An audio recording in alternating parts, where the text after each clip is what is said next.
เอ้าคำบดใช่ว่าสิพาหมู่มาลินอยู่เหือน กูบ่พามาละ เอ้าเป็นหยังคือบ่พามา กูอาย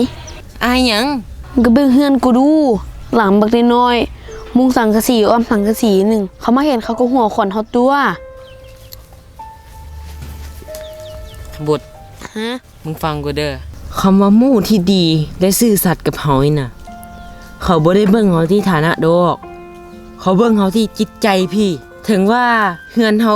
สิน้อยส่ำใดสิเป็นตูบอยู่ทงอยู่ให้อยู่นากะย่าเขาก็เฮ็ดดีกับเฮาคือเก้าฉะนั้นเฮาบ่ต้องไปอายบ่ต้องไปสมเทียบกับเขา เพราะว่าพ่อแม่เฮาบ่มีคือเขาเด้พ่อแม่เฮามีซ้ำดีก็ได้ซ้ำนี้พ่อแม่เขามีเด้พ่อแม่เขารวยเขาก็มีเฮือนหลังใหญ่คันบางทีชวนเขามาก็ชวนมาโลดคำว่าหมู่พี่เบิ่งเฮาที่จิตใจพี่เขาบ่ได้เบิ่งเฮาที่ฐานะ